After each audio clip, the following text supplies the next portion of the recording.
Hey guys, welcome back to the channel. ನಾನು ಸ್ವಲ್ಪ ಹೊರಗಡೆ ಇದ್ದೀನಿ, ಅದಕ್ಕೋಸ್ಕರ ವಾಯ್ಸು ಸ್ವಲ್ಪ ಕಮ್ಮಿ ಕೇಳಿಸ್ತಾ ಇರಬಹುದು. ಇವತ್ತೊಂದು ದಿವಸ ಸ್ವಲ್ಪ ಅಡ್ಜಸ್ಟ್ ಮಾಡ್ಕೊಳ್ಳಿ. ಮೊದಲನೇದಾಗಿ ನಮ್ಮ ಲಿವ್ ಮಾರ್ಗನ್ ಅವರ ಬಗ್ಗೆ ಮಾತಾಡೋದಾದ್ರೆ, ನಿಮಗೆ ಗೊತ್ತಿರಬಹುದು ನಮ್ಮ ಲಿವ್ ಮಾರ್ಗನ್ ಅವರಿಗೆ ಸೀರಿಯಸ್ ಇಂಜುರಿ ಆಗಿದೆ ಆ್ಯಂಡ್ ಅದಕ್ಕೋಸ್ಕರ ಅವರು ಸರ್ಜರಿಗೂ ಕೂಡ ಒಳಪಡ್ತಾ ಇದ್ದಾರೆ. ಆ್ಯಂಡ್ ಲಿವ್ ಮಾರ್ಗನ್ ಅವರ ಕಾರಣದಿಂದ ಎವಲ್ಯೂಷನ್ 2 ಮೇಲೆ ಸಿಕ್ಕಾಪಟ್ಟೆ ಪರಿಣಾಮ ಬೀಳ್ತಾ ಇದೆ ಅಂತ ಒಂದು ಅಪ್ಡೇಟ್ ವಿಡಿಯೋದಲ್ಲಿ ನಾನು ನಿಮಗೆ ತಿಳಿಸಿದ್ದೆ. ಆ್ಯಂಡ್ ಈಗ ಇನ್ನಷ್ಟು ಅಪ್ಡೇಟು ಹೊರಗಡೆ ಬಂದಿದೆ. WWE ಅವರು ಲಿವ್ ಮಾರ್ಗನ್ ಅವ್ರನ್ನ ಅಫಿಷಿಯಲ್ ಆಗಿ ಎಲ್ಲ ಪ್ರಮೋಷನ್ಸ್ಗಳಿಂದನೂ ಕೂಡ ರಿಮೂವ್ ಮಾಡಿದ್ದಾರೆ. ಯಾಕಂದರೆ ಅವರನ್ನು ರಿಮೂವ್ ಮಾಡಲೇಬೇಕು, ಅವರಿಗೆ ಇಂಜುರಿ ಆಗಿದೆ. ಸೊ ಎಲ್ಲ ಸ್ಟೋರಿಗಳಿಂದ ಸದ್ಯಕ್ಕೆ ನಮ್ಮ ಲಿವ್ ಮಾರ್ಗನ್ ಅವ್ರನ್ನ ರಿಮೂವ್ ಮಾಡಲಾಗಿದೆ. ಆ್ಯಂಡ್ ಲಿವ್ ಮಾರ್ಗನ್ ಅವರು ಟ್ಯಾಗ್ ಟೀಮ್ ಚಾಂಪಿಯನ್ ಆಗಿದ್ರಲ್ಲ ರೊಕೈಲ್ ಅವರ ಜೊತೆ ಸೇರಿಕೊಂಡು, ಆ ಒಂದು ಟ್ಯಾಗ್ ಟೀಮ್ ಚಾಂಪಿಯನ್ಶಿಪ್ನ ವೆಕೆಟ್ ಮಾಡ್ಬೋದು ಅಂತ ಕೆಲವೊಂದಷ್ಟು ರೂಮರ್ಸ್ಗಳು ಬರ್ತಾ ಇತ್ತು. ಬಟ್ ನಾನು ನಿಮಗೆ ತಿಳಿಸ್ಕೊಟ್ಟಿದ್ದೆ, ವೆಕೆಟ್ ಮಾಡೋದಿಲ್ಲ ಅನ್ಕೋತೀನಿ.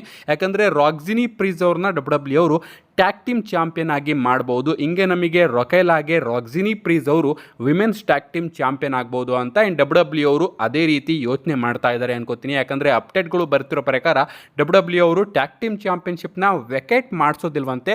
ಬದಲಿಗೆ ಈಗಾಗಲೇ ನೆಕ್ಸ್ಟ್ ಪ್ಲ್ಯಾನ್ ಏನು ಅನ್ನೋದನ್ನ ಅವರು ರೆಡಿ ಮಾಡಿ ಇಟ್ಕೊಂಡಿದ್ದಾರಂತೆ.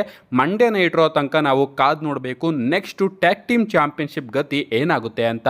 ನೆಕ್ಸ್ಟ್ ಅಪ್ಡೇಟ್ ಕಡೆ ಬರೋದಾದ್ರೆ, ಇದಿರ್ತಕ್ಕಂಥದ್ದು Night of Champions premium live event ಬಗ್ಗೆ. ಇನ್ನೇನು ಮುಂದಿನ ಭಾನುವಾರ ನಮಗೆ Night of Champions premium live event ನೋಡೋದಕ್ಕೆ ಸಿಗುತ್ತೆ. ಆ್ಯಂಡ್ WWE ಅವರು ಈಗಾಗಲೇ 3 ಮ್ಯಾಚಸ್ನ ಅಫಿಷಿಯಲ್ ಆಗಿ ಕನ್ಫರ್ಮ್ ಮಾಡಿದ್ದಾರೆ.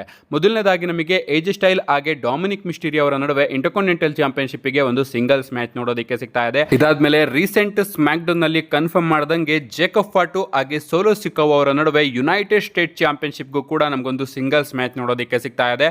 ಇದಾದ್ಮೇಲೆ ಮೈನ್ ಇವೆಂಟು ಜಾನ್ ಸಿನಾ ಹಾಗೆ CM ಪಂಕ್ ಅವರ ನಡುವೆ ಅನ್ಡಿಸ್ಪ್ಯೂಟೆಡ್ WWE ಚಾಂಪಿಯನ್ಶಿಪ್ಗೂ ಕೂಡ ಒಂದು ಸಿಂಗಲ್ಸ್ ಮ್ಯಾಚ್ ನೋಡೋದಕ್ಕೆ ಸಿಗ್ತಾ ಇದೆ. ಆ್ಯಂಡ್ ಮ್ಯಾಚ್ ಕಾರ್ಡ್ ಮಾತ್ರ ಸಿಕ್ಕಾಪಟ್ಟೆ ಅಮೇಝಿಂಗ್ ಆಗಿದೆ.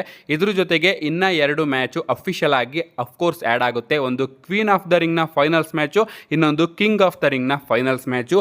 ಆ 2 ಮ್ಯಾಚು ಕೂಡ ಇನ್ನೇನು ನಾಡಿದ್ದು ಮಂಡೇ ನೈಟ್ ರೋ ಅಲ್ಲಿ ಅಫಿಷಿಯಲ್ ಆಗಿ ಆ್ಯಡ್ ಆಗುತ್ತೆ. ನೈಟ್ ಆಫ್ ಚಾಂಪಿಯನ್ಸ್ನ ಮ್ಯಾಚ್ ಕಾರ್ಡ್ ಮಾತ್ರ ಸಿಕ್ಕಾಪಟ್ಟೆ ಅದ್ಭುತವಾಗಿ ಕಾಣಿಸ್ತಾ ಇದೆ. ಅದರಲ್ಲೂ ನಮ್ಮ ಜಾನ್ ಸಿನಾ ಅವರು ಪೈಪ್ ಬಾಂಬ್ ಪ್ರೋಮೋನ ಕಟ್ ಮಾಡಿದ್ಮೇಲೆ ಆ ಒಂದು ಮ್ಯಾಚಿಗೆ ನಾನು ಇನ್ನೂ ಕೂಡ ಎಕ್ಸೈಟೆಡ್ ಆಗಿದ್ದೀನಿ.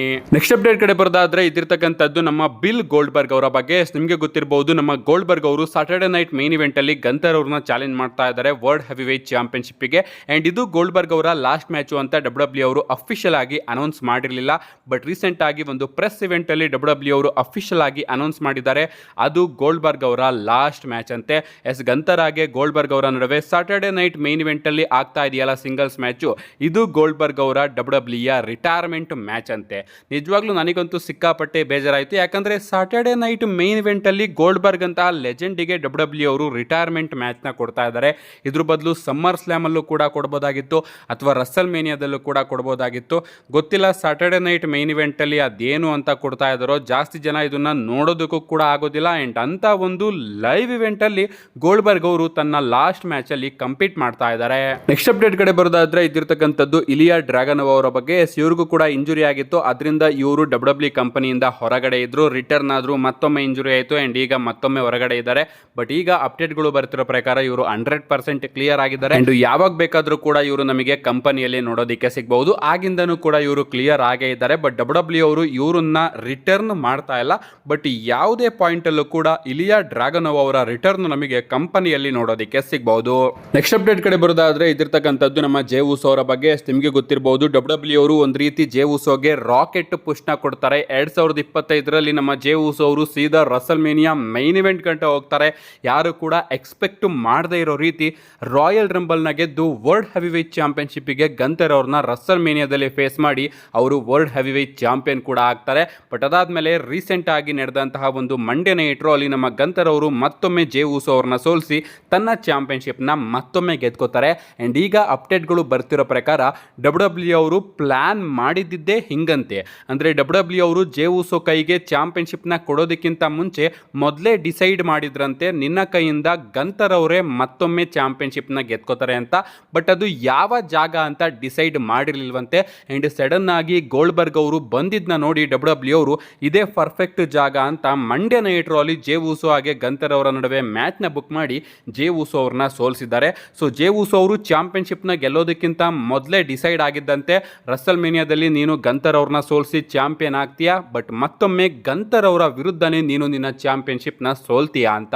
ನಮ್ಮ ನೆಕ್ಸ್ಟ್ ಅಪ್ಡೇಟ್ ಕಡೆ ಬರೋದಾದ್ರೆ ಇದಿರ್ತಕ್ಕಂಥದ್ದು ನಮ್ಮ ಡ್ರೂ ಮ್ಯಾಕೆಂಟೈರ್ ಅವರ ಬಗ್ಗೆ. ನಿಮಗೆ ಗೊತ್ತಿರಬಹುದು ಡಬ್ಲ್ಯೂ ಕಂಪನಿಯಲ್ಲಿ ಡ್ರೂ ಮ್ಯಾಕೆಂಟೈರ್ ಅವರಿಗೆ ಬಿಗ್ಗೆಸ್ಟ್ ರೈವಲ್ ಯಾರು ಅಂದ್ರೆ ಅದು ಸಿಎಂ ಪಂಕ್ ಅವರು. ಯಾಕಂದ್ರೆ ಸತತ 1 ವರ್ಷದಿಂದ ನಮ್ಮ ಸಿಎಂ ಪಂಕ್ ಅವರು ಡ್ರೂ ಮ್ಯಾಕೆಂಟೈರ್ ಅವರಿಗೆ ನಿದ್ದೆ ಮಾಡೋದಕ್ಕೆ ಬಿಡದಂಗೆ ಕಾಟನ ಕೊಟ್ಟಿದ್ದಾರೆ, ಸಿಕ್ಕಾಪಟ್ಟೆ ಬಾರಿ ಅವ್ರನ್ನ ಸ್ಕ್ರೂಡ್ ಮಾಡಿದ್ದಾರೆ.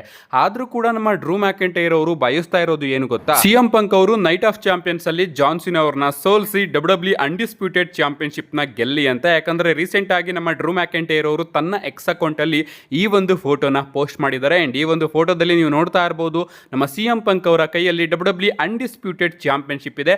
ಈ ಒಂದು ಫೋಟೋನ ಅವರು ಸಿಂಪಲ್ ಆಗಿ ತನ್ನ ಎಕ್ಸ್ ಅಕೌಂಟ್ ಅಲ್ಲಿ ಪೋಸ್ಟ್ ಮಾಡಿದ್ದಾರೆ. ನನಗಂತೂ ಅರ್ಥ ಆಗ್ತಾ ಇಲ್ಲ, ಇಷ್ಟು ದ್ವೇಷ ಮಾಡ್ತಿದ್ದಂತಹ ವ್ಯಕ್ತಿ ಮೇಲೆ ಸಡನ್ ಆಗಿ ಅದ್ಯಾವ ರೇಂಜಿಗೆ ಪ್ರೀತಿ ಬಂತು ಅಂತ. ಯಾಕಂದ್ರೆ ಸಿಎಂ ಪಂಕ್ ಅವರು ಗೆಲ್ಲಿ ಅಂತ ನಮ್ಮ ಡ್ರೂ ಮ್ಯಾಕೆಂಟೈರ್ ಅವರು ಕೂಡ ಅನ್ಕೋತಾ ಇದ್ದಾರೆ. ನೋಡೋಣ ಇದು ಎಲ್ಲಿಗೆ ಹೋಗಿ ನಿಲ್ಲುತ್ತೆ. ಅಂಡ್ ಈ ಒಂದು ಫೋಟೋನ ಹಾಕಿರೋದಕ್ಕೆ ಎಕ್ಸ್ಪ್ಲನೇಷನ್ ಏನ್ ಕೊಡ್ತಾರೆ ಅಂತ ಕಾದ್ ನೋಡಬೇಕು. ನಮ್ಮ ನೆಕ್ಸ್ಟ್ ಅಂಡ್ ಫೈನಲ್ ಅಪ್ಡೇಟ್ ಕಡೆ ಬರೋದಾದ್ರೆ ಇದಿರ್ತಕ್ಕಂಥದ್ದು ಸಮ್ಮರ್ ಸ್ಲಾಮ್ ನ ಕಿಕ್ ಆಫ್ ಇವೆಂಟ್ ಬಗ್ಗೆ. ರೀಸೆಂಟ್ ಆಗಿ ನಮಗೆ ಸಮ್ಮರ್ ಸ್ಲಾಮ್ ನ ಕಿಕ್ ಆಫ್ ಇವೆಂಟ್ ನೋಡೋದಕ್ಕೆ ಸಿಕ್ತು. ಸಿಕ್ಕಾಪಟ್ಟೆ ಪ್ರೋಮೋಸ್ಗಳನ್ನು ಕೂಡ ಇಲ್ಲಿ ಕಟ್ ಮಾಡಿದ್ದಾರೆ. ಅದೇನೇನು ಅಂತ ಮುಂದಿನ ದಿನಗಳಲ್ಲಿ ವಿಡಿಯೋ ಮಾಡಿ ತಿಳಿಸ್ಕೊಡ್ತೀನಿ. ಸದ್ಯಕ್ಕೆ ಈ ಒಂದು ಇವೆಂಟ್ ಅಲ್ಲಿ ಫ್ಯಾನೆಟಿಕ್ ಫೆಸ್ಟ್ ಅಲ್ಲಿ ಸೂಪರ್ ಸ್ಟಾರ್ಸ್ ಗಳು ಎಂಟ್ರಿನ ಮಾಡಬೇಕಾದ್ರೆ ಒಂದು ಫೇಸ್ ಆಫ್ ಕೂಡ ನಮಗೆ ನೋಡೋದಕ್ಕೆ ಸಿಕ್ಕಿದೆ. ಮೊದಲನೇದಾಗಿ ನಮ್ಮ ಜಾನ್ ಸಿನಾ ಅವರು ತನ್ನ ಚಾಂಪಿಯನ್ಶಿಪ್ ನ ಹಿಡ್ಕೊಂಡು ಎಂಟ್ರಿನ ಕೊಡ್ತಾ ಇರ್ತಾರೆ ಫ್ಯಾನ್ಸ್ ಗಳ ಮಧ್ಯೆ. ಅವರು ಎಂಟ್ರಿನ ಕೊಡ್ತಿದ್ದಂಗೆನೆ ಹಿಂದೆ ನಮ್ಮ ಸೆತ್ ಫ್ರೀಕಿನ್ ರಾಲೆನ್ಸ್ ಅವರ ಎಂಟ್ರಿ ಕೂಡ ನೋಡೋದಕ್ಕೆ ಸಿಗುತ್ತೆ. ನಮ್ಮ ಸೆತ್ ಫ್ರೀಕಿನ್ ರಾಲೆನ್ಸ್ ಅವರು ಕೂಡ ಮನಿ ಇನ್ ದ ಬ್ಯಾಂಕ್ ನ ಇಟ್ಕೊಂಡು ಬಂದು ಜಾನ್ ಸಿನಾ ಅವರ ಮುಂದೆ ಫೇಸ್ ಟು ಫೇಸ್ ನಿಂತ್ಕೋತಾರೆ. ಇದರಿಂದ ಮತ್ತೊಮ್ಮೆ ಡಬ್ಲ್ಯೂ ಅವರು ಟೀಸ್ ಮಾಡಿದ್ದಾರೆ, ನೈಟ್ ಆಫ್ ಚಾಂಪಿಯನ್ಸ್ ಅಲ್ಲಿ ಸೆತ್ ರೋಲೆನ್ಸ್ ಅವರು ಪ್ರಾಬಬ್ಲಿ ಕ್ಯಾಶ್ ಇನ್ ಮಾಡಬಹುದು ಅಂತ. ಅದನ್ನ ನೋಡಿ ನಮ್ಮ ಜಾನ್ ಸಿನಾ ಅವರು ಹೊರಟೋಗ್ತಾರೆ. ಬಟ್ ಅಲ್ಲೇ ಇದ್ದಂತಹ ಸಿಎಂ ಪಂಕ್ ಅವರು ಸೀದಾ ಬಂದು ಸೆತ್ ರೋಲೆನ್ಸ್ ಅವ್ರನ್ನ ಕನ್ಫರ್ಟ್ ಮಾಡ್ತಾರೆ. ಅಂಡ್ ಇವರ ನಡುವೆ ಪುಷಿಂಗ್ಸ್ ಕೂಡ ನಮಗೆ ನೋಡೋದಕ್ಕೆ ಸಿಗುತ್ತೆ, ಅಂದ್ರೆ ತಳ್ಳಾಟ ಕೂಡ ನೋಡೋದಕ್ಕೆ ಸಿಗುತ್ತೆ. ಈ ಒಂದು ಮೂಮೆಂಟು ಆ ಒಂದು ಫೆನೆಟಿಕ್ ಫೆಸ್ಟ್ ಅಲ್ಲಿ ನಮಗೆ ನೋಡೋದಕ್ಕೆ ಸಿಕ್ಕಿದೆ. ಏನೇ ಆಗಲಿ ಡಬ್ಲ್ಯೂ ಅವರು ಡೈರೆಕ್ಟ್ ಆಗಿ ಟೀಸ್ ಅಂತೂ ಮಾಡಿದ್ದಾರೆ. ಸೆತ್ ರೋಲೆನ್ಸ್ ಅವರ ಗಮನ ನೈಟ್ ಆಫ್ ಚಾಂಪಿಯನ್ಸ್ ಅಲ್ಲಿ ಸಿಎಂ ಪಂಕ್ ಆಗಿ ಜಾನ್ ಸಿನಾ ಅವರ ಮ್ಯಾಚ್ ಅಲ್ಲಿ ಇರುತ್ತೆ. ಅಂಡ್ ಸೆತ್ ರೋಲೆನ್ಸ್ ಅವರು ತನ್ನ ಮನಿ ಇನ್ ದ ಬ್ಯಾಂಕ್ ನ ಕ್ಯಾಶ್ ಇನ್ ಕೂಡ ಮಾಡಬಹುದು ಅಂತ. ನಾನಂತೂ ಸಿಕ್ಕಾಪಟ್ಟೆ ಕಾಯ್ತಾ ಇದ್ದೀನಿ ನೈಟ್ ಆಫ್ ಚಾಂಪಿಯನ್ಸ್ಗೆ. ನಿಮ್ಗೆ ಅನ್ಸುತ್ತೆ ಇದ್ರ ಬಗ್ಗೆ ನಿಮ್ಮ ಅನಿಸಿಕೆನ ಕಮೆಂಟ್ ಮಾಡಿ ಅಂತ ಹೇಳ್ತಾ, ವಿಡಿಯೋ ಇಷ್ಟ ಲೈಕ್ ಮಾಡಿ, ಚಾನಲ್ನ ಸಬ್ಸ್ಕ್ರೈಬ್ ಮಾಡ್ಕೊಳ್ಳಿ ಅಂತ ಹೇಳ್ತಾ, see you guys in my next video.